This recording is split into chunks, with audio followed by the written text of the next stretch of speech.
As I pointed out, I did not have any particular criticisms of the projects that were listed on the bond agenda.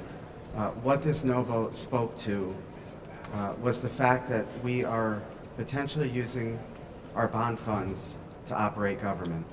And just simply put, in a memo that I received from the Treasurer in response to some of my questions, the Treasurer wrote that the projections of cash flow assumes the issuance of $520 million of GO bond obligations this fall. Without the issuance of those bonds, our cash position would fall to approximately $600 million in December, equivalent to just over 1 week of overall state expenditures. What this is saying to me is that we need these GO bonds in order to fund operations of government, not fund capital projects. When I have a memo in front of me that says we've got to bond or else we're going to run out of money to pay vendors, it seems to suggest that there is not enough operating cash in our coffers. So I think there are two different questions here, and I think that these answers need to be given to us, especially as a bond commission. If we are approving bond funds and sort of enabling us to be able to raid those funds for operating, I don't want to be complicit in that type of scheme. This is what I understand on a fourth grade level. We have a big pool of cash, and what fills this pool is various spigots: tax revenue, federal grants, rainy day fund, borrowing. And it's all in this pool, and the water or money is coming into the pool, and yet we're ladling out for capital expenditures, operating expenses, etc. But always on average, the level of the pool stays the same.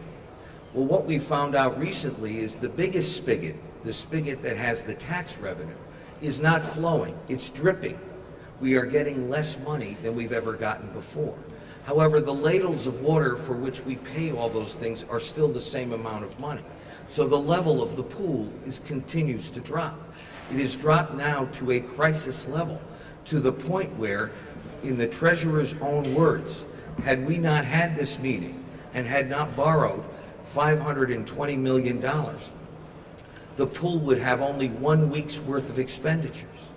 So even though the process is age-old and typical, where we might commingle all these funds and pay some operating expenses on stuff we bonded, but we knew that later on when the bill comes in for the capital projects, there was enough water coming in to pay that. That's not the case anymore. So now we're at a very dangerously low level where our own Treasurer, in her own words, says that had we not done what we did today, the amount of cash left in that pool would cover 1 week worth of expenditures. I didn't mention a railroad, a building, anything. I'm talking about paying the light bill and the salaries of the employees. When you get to that level, as I understand it, in the words of the Treasurer, I think we're in a dangerous spot. In the public's eye, it's all, big mishmash of faucets coming in, what's going out. So everybody thinks, well, everything's okay, it's normal, it's the way we always did stuff. When you have the Treasurer of the state of Connecticut saying we got 1 week's worth of pay in the bank, and if we don't do this, we're in trouble. We're in trouble. Here's part of the problem. The ladle part of my example, the expenditures, the amount of money you keep taking out, that's expenditures. And to the governor's credit, she and we as legislative Republicans have been saying all along, we have to stop spending as much as we do because the pool's going empty. That's where we come in. That's what we should have done. You can't sometimes control the flow of the taxes coming into the pool, but you sure as heck could control the ladle taking the water out of the pool. We never controlled it.